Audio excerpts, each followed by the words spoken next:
Hello everybody and welcome back to another episode here on the Clickers Cove server. My name is Dolph and today's episode is going to be a little different than my usual Let's Play series in that I'm going to attempt a tutorial of sorts. I've never tried to make a tutorial and it's one of those things that I'd like to be able to do because I occasionally come up with my own redstone contraptions or things like that, but I've never tried, so this is kind of going to be an experiment. What are we making today? Well, as the title says, we're going to make a diamond farm. Previously impossible, I know, but with the technology that I've developed, it is possible to generate yourself hundreds of diamonds per hour without even really moving. You just kind of have to stand in place. Now this farm does require you to be on a multiplayer server, so unfortunately single players out there, it's not going to work for you, but let's get kind of into it. So I've marked out the center point of the farm right here, and I have also gotten the area prepped below it. You'll need a 17 by 21, so 17 this way, 21 this way, area in order to construct the farm, and I've also just highlighted the center block directly below that, as well as the four corners of the farm. I'm going to build the farm block by block as well as I can, first starting with one section, and then I will build the other three sections off camera, and then I will kind of show you how to link it all up and how the farm works.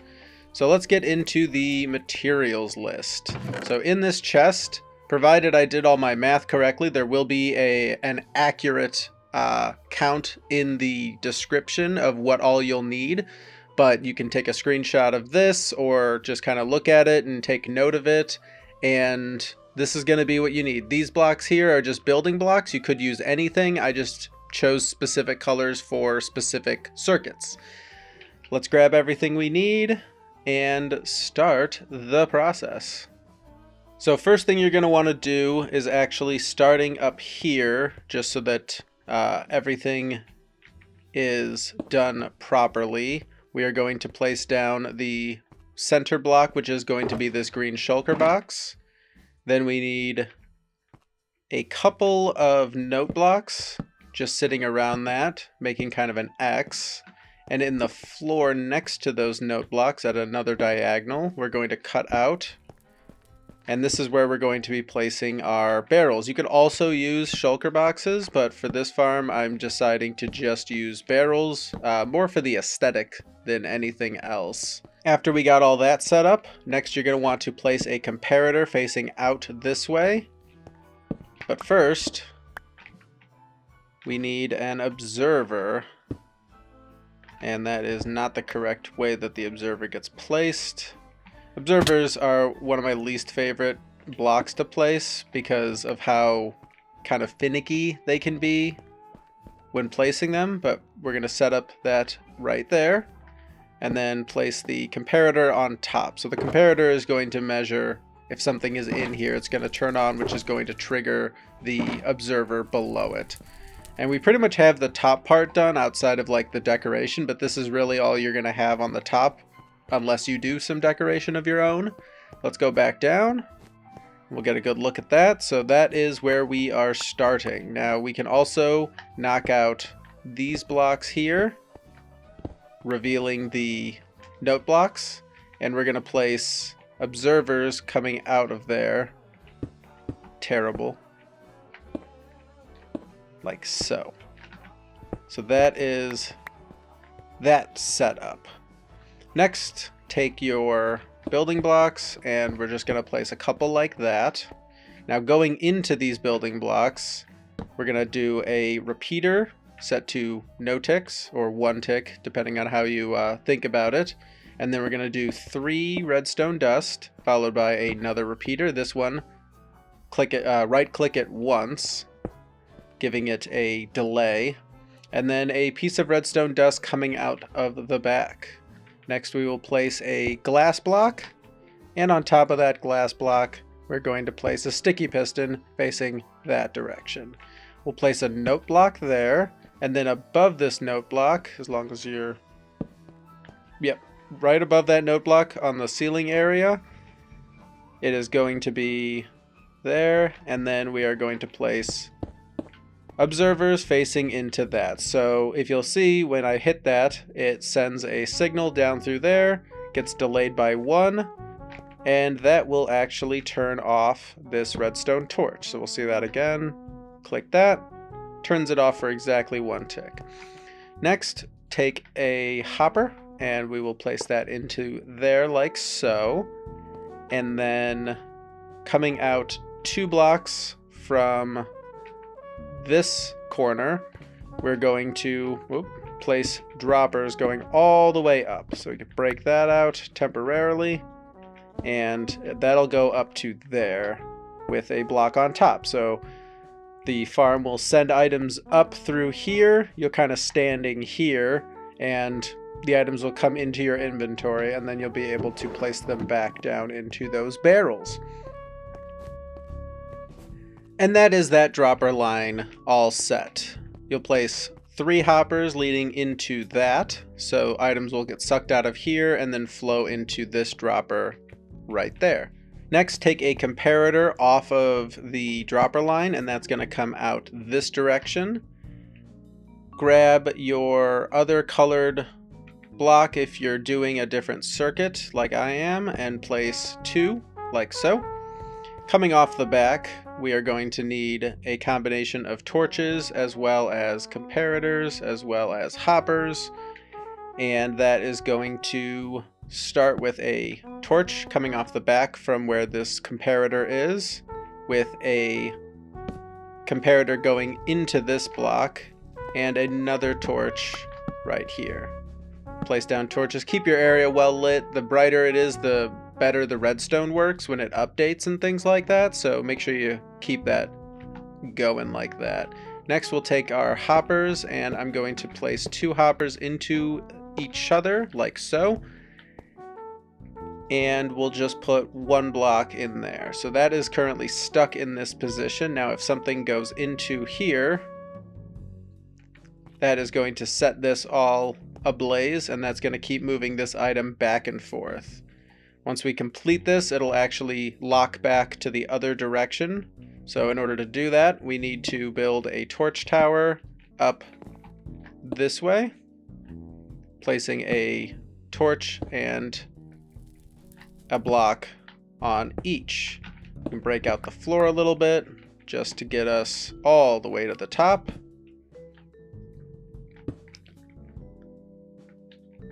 Like so. And then block that back off.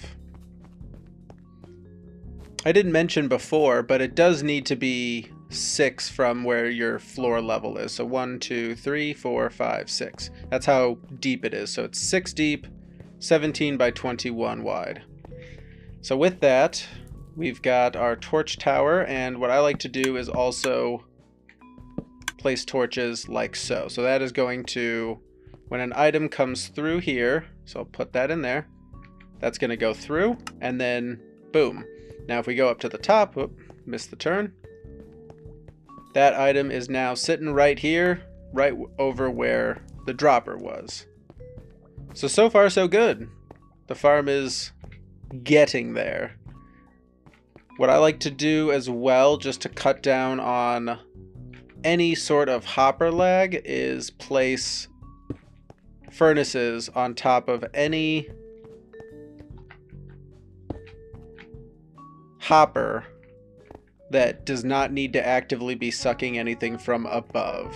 Having a furnace above, it will tell the hopper not to check for updates, which will somewhat improve, especially on a multiplayer server, your experience.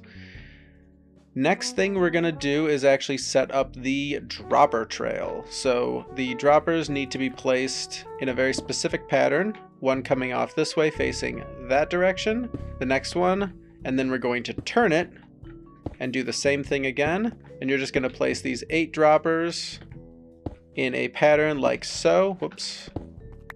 Droppers are another one of those things that can be very annoying when placing. So sometimes you got to get a little creative, but what you want is you want the droppers to all be circling like so. We can place a building block right there. And I forgot, did I have I might have messed up the comparator. See, this is it. I don't do tutorials very often. I did mess up the comparator. So that actually has to come out, and that comparator let's send it off this way. It does not matter which direction the comparator gets sent off to. It just can't be in the directions where these are going. It has to be the opposite direction, just to avoid redstone contamination. So let's place another observer facing down.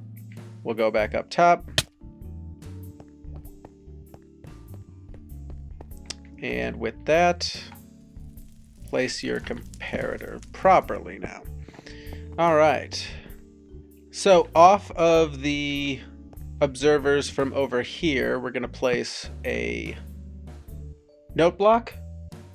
And that is going to go right there. And then using some of my temporary building blocks, I'm going to make it so that the observers get placed properly. So what you want is you want all the observers to be facing from up top into this node block, and then down here into this node block, down here into this node block, and then over to here.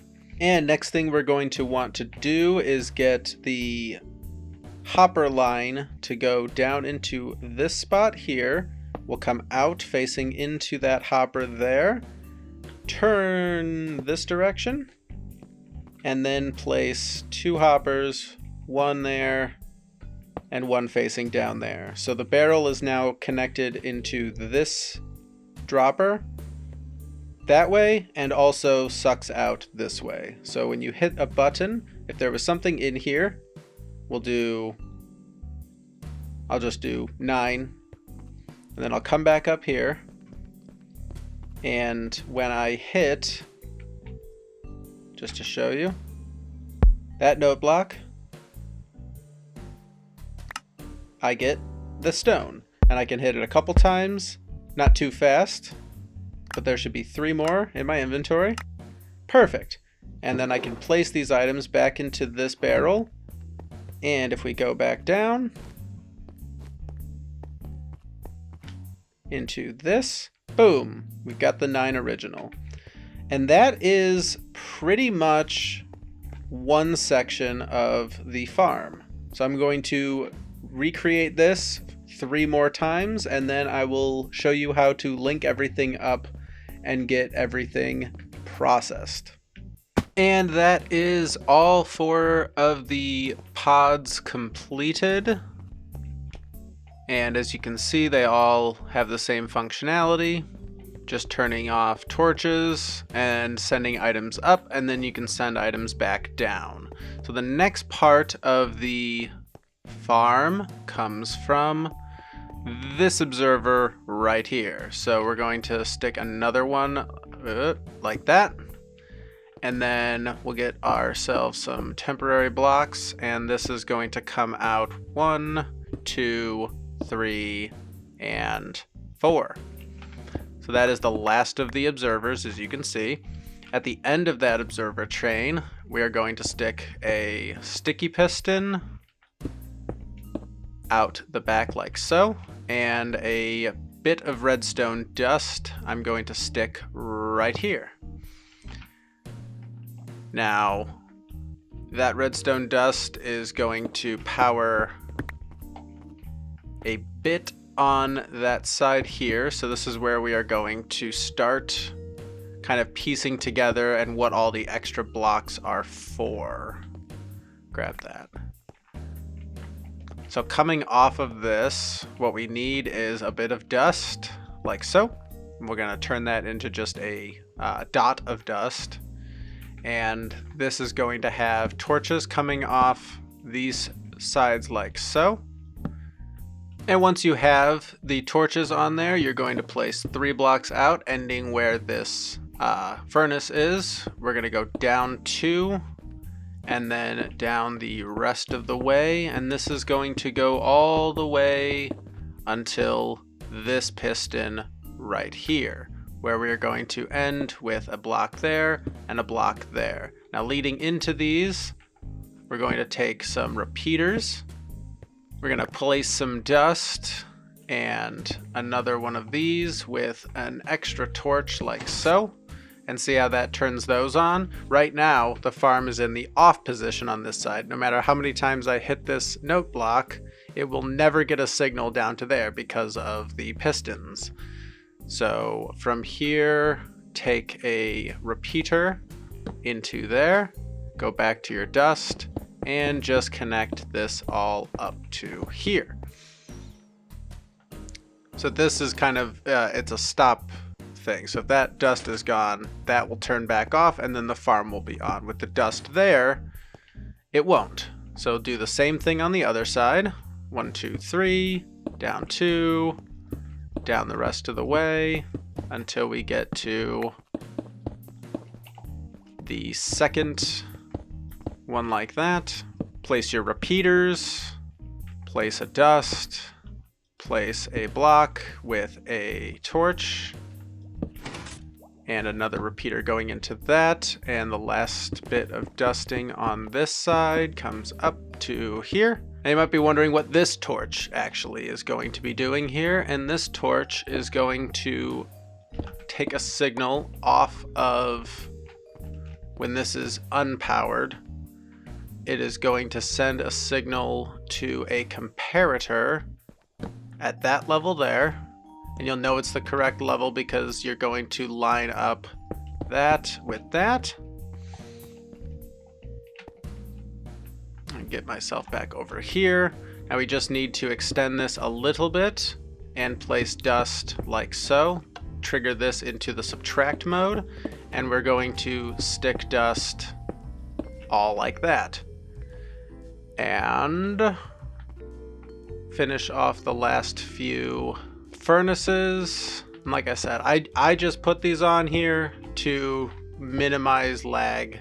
There's not a lot of hoppers here, so it's really not necessary, but anything I can do to help out the server, I like doing it. But that is the farm pretty much done. I'm going to put some torches around just to help light up the area. Like I said, torches definitely help with redstone.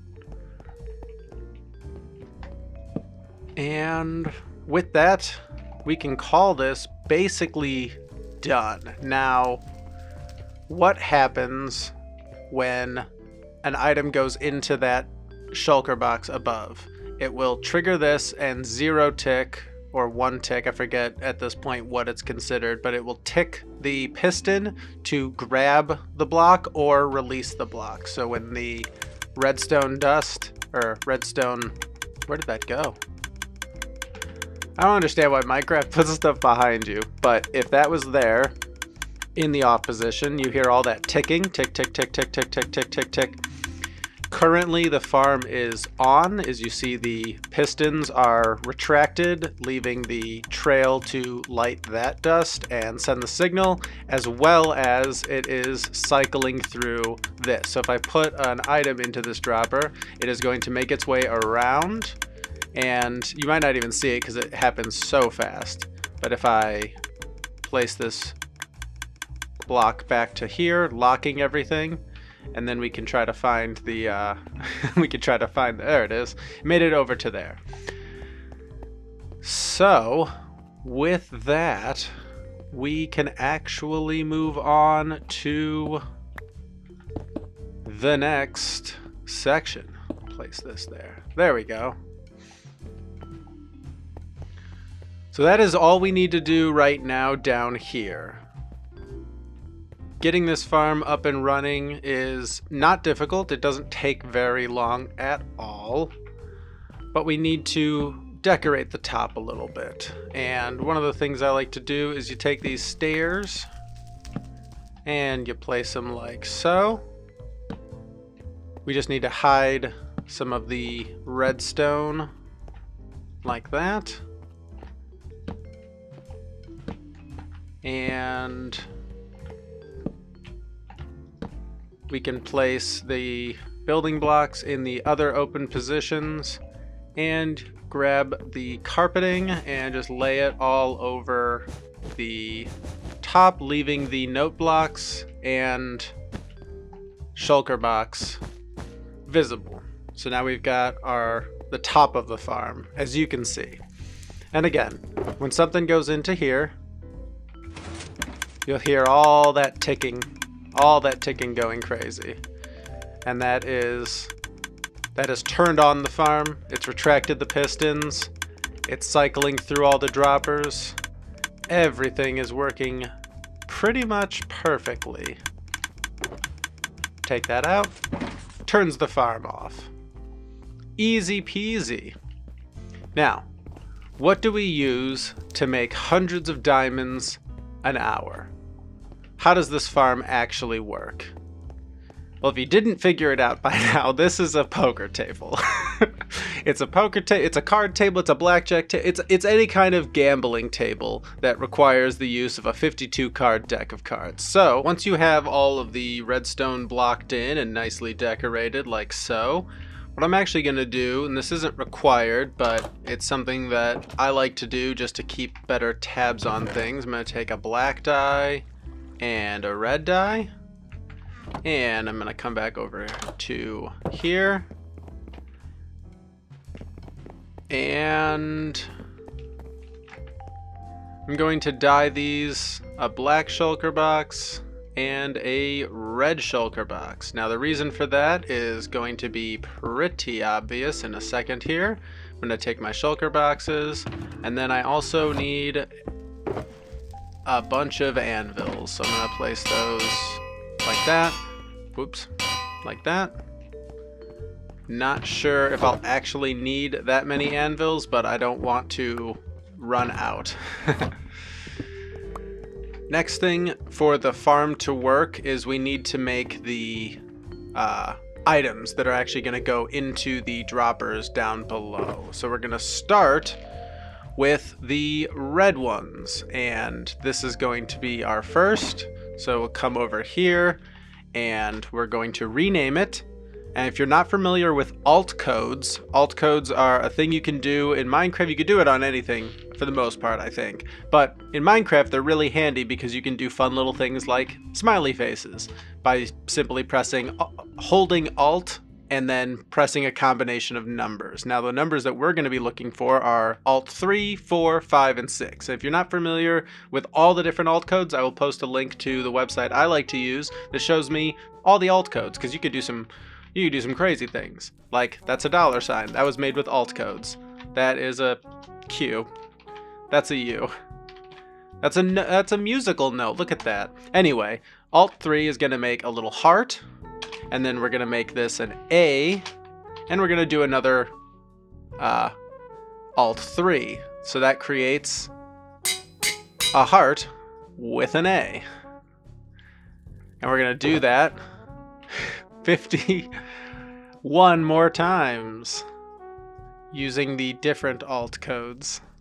So we'll go through, take the next one, delete, alt 3, 2, alt 3. That makes a 2 of hearts. Delete. Alt 3. 3. Alt 3. And like I said, do this for each one. I will be back in just a second once I've got all the cards made.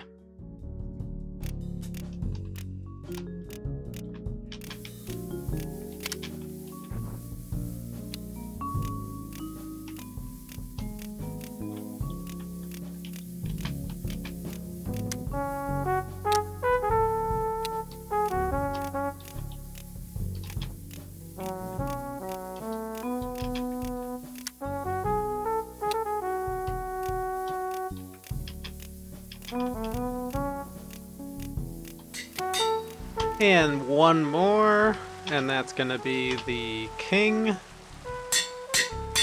And we can see here that all of the cards have either spade, club, diamond, or heart.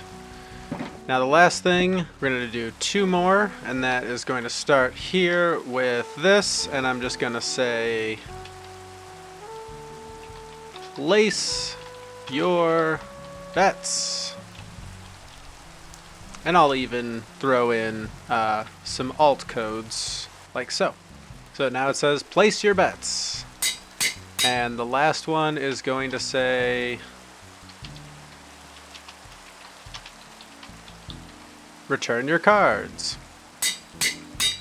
So we'll replace these down into the floor, and we'll replace the middle right there. So now when we open this, it says place your bets. It's got all the card stuff, and here it says return your cards. And that is all we need the anvils for. Just put those back. Great, great, great. Pick that up. Now, I'm going to put back all the extra materials. I'm just going to leave them into here. Forgot that I was playing some of that good pig step earlier today. It's my favorite.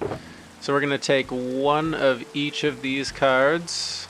And we got to start by manually filling all of these droppers. So we're just going to kind of randomly take 2 cards at a time, go around the circle,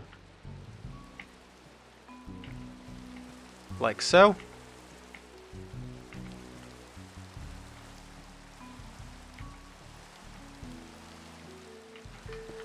And then place 1 in each afterwards.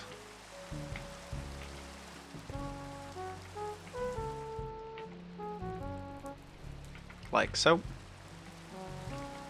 And then in the corners, that is actually where the cards are going to be pulled from, where these hopper lines are. So we'll leave those for now, and then we will grab 1 of each of these black cards. And you don't necessarily have to use paper for this. If you'd like it to be a little bit more easy to know if it's a red or a black card or anything like that without having to specifically read it, you could use like black and red concrete. You could even use 4 different colors instead of just 2. That way, instead of having 4 suits, you can just have 4 colors. And that works to a certain extent. My issue with that is primarily that you will probably forget to hide that information from the other players, and poker and pretty much any card game is all about hidden information from your opponents.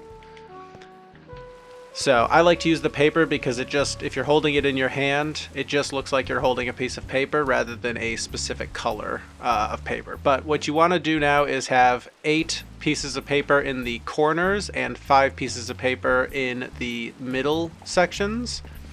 And if I get this started real quick, you will see that the paper is randomly being distributed from dropper to dropper. And this basically works because droppers will randomly pick which slot that they're going to send to, and the hopper will take from the first slot. So you'll see that it's not always going to be the same card. It does get shuffled, and that's the whole point of this system, is to basically constantly be shuffling cards. Now if I put this back where it's supposed to go, that turns it back off, and as you can see here, it's completely different. Obviously, I didn't have a indication of what it was like before, but it's not the same layout as it was before. So, how does the poker table work? I will show you with a mock set of hands. The way that the poker table works is pretty simple. Like I said, you can place your bets inside here. And what I'm going to do is lay out where basically everybody would be standing. Like I said, this supports up to 4. It could be made bigger, theoretically. We're going to have our 4 opponents facing the center of the table. And then inside here, I will show you who everyone is based on where their head is. So that's where, you know, bets would be placed for each player. This gentleman over here is going to be in this corner here. So let's say everybody antes, and they pop in, and let's say that the wandering trader here is the dealer. So the dealer is going to deal out the first 3 cards. So the way that they'll do that is by 1, 2, 3. They'll tap that 3 times. 1, 2, 3. So the first 3 cards dealt out are going to be a 4 of spades, a 9 of diamonds, and a 9 of spades. Pretty good opening hand if anybody has 9s. And everybody else will draw their 2 cards.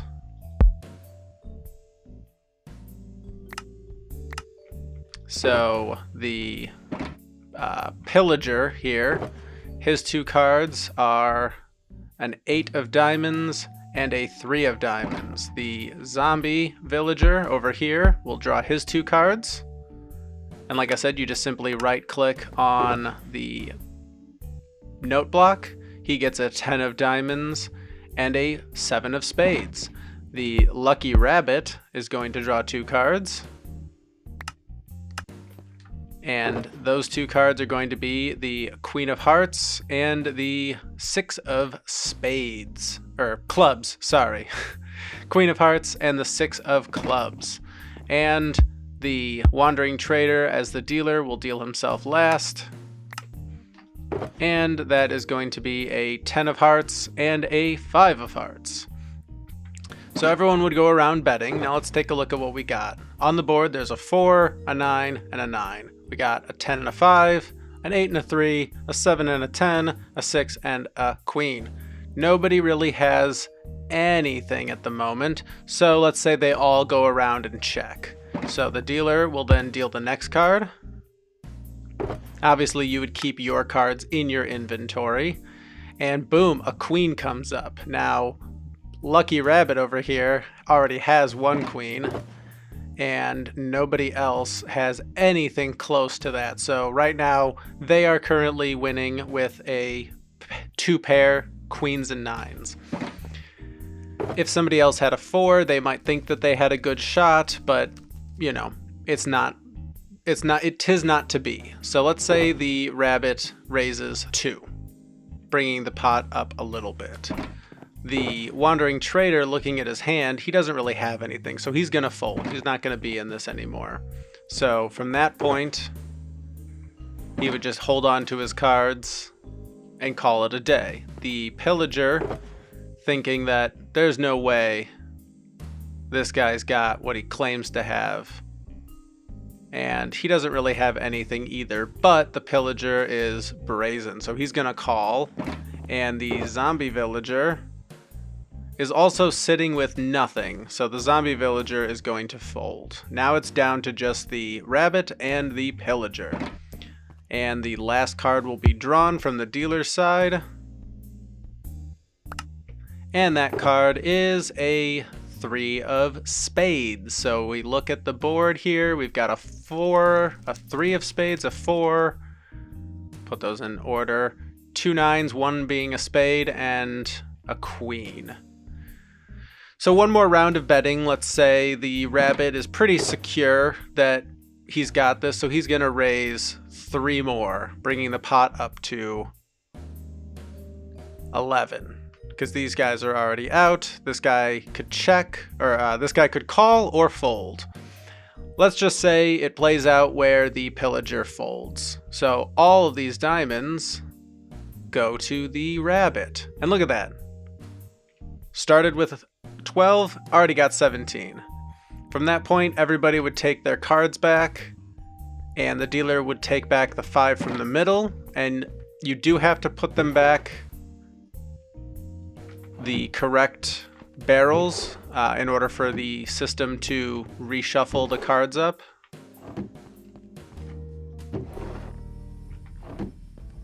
And once that is done, This will continue to shuffle as long as there is something in the shulker box. And coming down here, everything is back to being randomly shuffled up. So that's how the poker table works. And it can be a lot of fun to, play poker on a server with your buds. And we'll stop shuffling by bringing the heads back. So the whole system then turns off. And now, if you tap this as many times as you want, nothing is going to come up through the floor because the system is off, so the poker table is safe. It can also be used to play other games like blackjack. You could play standard poker, not necessarily Texas Hold'em. That's just one of the more popular games. But yeah, that is my diamond farm. It's a little bit more manual than what some great farms are made, but that is all the redstone and functionality of the table. And if you have any questions about anything that was going on in this video, I'd be happy to answer them in the comments. I hope I did a good enough job kind of explaining where to put everything and what everything does, so that even if you missed a small part, you should have been able to follow along. But next thing on my list of things to do is decorate this room. So I am going to close that door, put everything back, and I will be back with the finished game room. We'll see ya. And I would say you know the drill at this point pretty well. I went off camera and did hours worth of work decorating and overthinking every single decision that I had to make in designing the game room, but it is now done. I'll walk you through kind of what I've got set up here. I've obviously got the poker table that we saw earlier in the episode, and I set up a lighting kind of situation. I felt like it translated the kind of typical lights you'd see like above a pool table, or something like that, in kind of like a guy's place, heavy air quotes, like that, like the boys' den, again, heavy air quotes. Over here we've got our little media area, so like a record player, and while it's blue, that's where you put the discs, but yeah, you can grab any of the discs, pop them in, and yeah, listen to the nice tunes, get them back out and put them back into here. I also added a hidden ender chest. Obviously the particles kind of give it away, but figured the banner kind of set up against a sign did a good job of blocking that off, so visually it doesn't look terrible. But if people are going to be coming over here gambling, they're going to be able to they're going to need to be able to get into their ender chest to get more and more diamonds out, because how else are we supposed to make hundreds of thousands of diamonds an hour if people aren't spending them? Got some banners I put across the wall up here. Went online, just got some quick and easy kind of layouts for diamonds, clubs, hearts, and spades. You can kind of see that, yeah, around that side. And then because, again, going for this whole boys' den thing, there's a bottle of mysterious adult liquid that I will neither confirm nor deny has anything to do with family, but it's important. And then we've got obviously the drinks up along the top here, so that's this kind of corner. Set up this little lamp and used a quartz pillar as the lampshade, and hung the drapes. Got some paintings, put some books down. These are what's available in my bookshop, and if you just lower them into the thing, you can have just one book at a time. Over here I've got just in case somebody comes over and there's an argument about how the hand rankings work in poker, just got a quick and easy little example. The lowest is high card, highest is royal flush. Pretty basic stuff. More importantly, if anyone wants to use the poker table without me being here, which it's in my base, so it shouldn't happen, but I just kind of felt like having a little tutorial guide on how to use it. Basically goes through all the different rounds and the betting situations for poker, as well as realistically how to use this poker table, because it's not 100% intuitive to know what to do here. Added some more books up top here above another kind of bookshelf, and a dartboard. Did a little bit, tried to make it look like, that's where you'd keep score or something. Had some, darts in the board. But yeah, real satisfied. It definitely has that, like, oh yes, this is the, you know, the lounge where we come after dinner to play cards and smoke cigars or whatever it is men do. I have no idea. I did have a correction I wanted to make for the poker tables redstone down here. Another example of how maybe, you know, I need to practice a little bit more on my redstone tutorials. It's all fair, but I'm glad it was caught, because when I originally designed this thing, I had a different situation going on here that involved comparators and stuff, because I thought I needed to give it some sort of extra delay to get this to turn off correctly.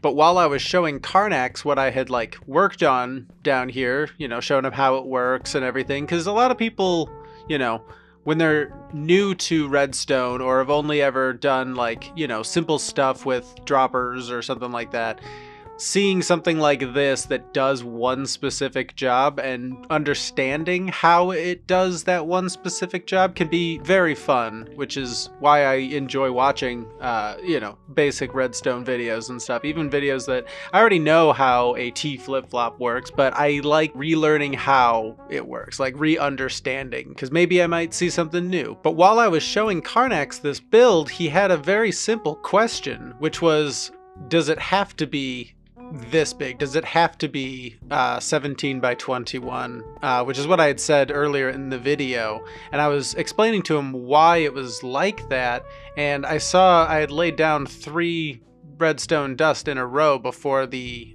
repeater, and looking at it, I realized when I had originally designed the redstone for this thing, like I took like a week to do it, and I whittled everything down to its most basic, you know, shapes and everything to get it as compact as possible. But one of the things, I had originally had a situation where it was a redstone dust, another redstone dust on this block, this block back to here, and then there was a comparator here before the repeater. So it, like in my head, it kind of took the signal and extended it just a little bit longer, and I thought that I still needed that. Like I never really tested it without it. But he asked basically, could it be made smaller if you just, because again I only had the 3 redstone dust in a line, could it be made smaller if there was only 1 redstone dust? And I was like, dang, probably. Like it probably could be made smaller. So I went ahead and I did that. Basically the tutorial still makes sense. I'm not going to go back and re-record it, but if you just remove that, and then we will reorder these, put those back like that, the dust can come back here, remove those, basically have it set up so that instead of going all the way out to the wall, you just have that. So you actually need fewer parts to it, so that list, that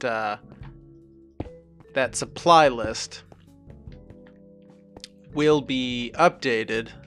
So basically, if you were following along from earlier, you actually need 8 fewer observers and 12 fewer redstone dust than what I originally showed at the beginning of the video. At this point, having caught this before the video's released, I've updated the like parts list. But if you just build it so that it comes out 3, then the note block, then down 3, it works exactly the same and takes up a slightly smaller footprint. So the actual size is going to be 17 by 16 by 6.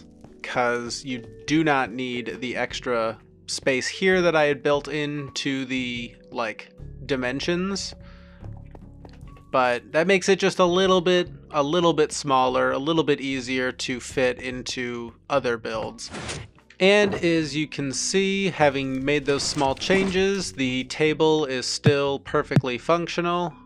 I'll get my 2 cards. We got a Queen of Spades and a 10 of Hearts. Not a bad opening hand, but we'll leave that until later. So that is gonna do it for this episode. Let me know what you thought of the tutorial aspect of it. Like I said, I'm trying something new with that, as I do on occasion like to design a redstone contraption, and I'd like to be able to incorporate it, into the videos if it's something that I can do competently. I'm aware that the tutorial is not going to be as perfect as, what you might be used to seeing on other YouTube channels, but it was my first time. So let me know what you think. If you've got any glaring problems with it, like if I went too fast or too slow or said too much, obviously please let me know. I might try to script tutorials a little bit more, in that I might script them or have like a bullet point list of things to say, because I went into this like my normal videos where I have a general idea of what I'm going to talk about and then I just kind of go for it. And in the meantime, thank you for watching, and I will see you in the next episode. Goodbye.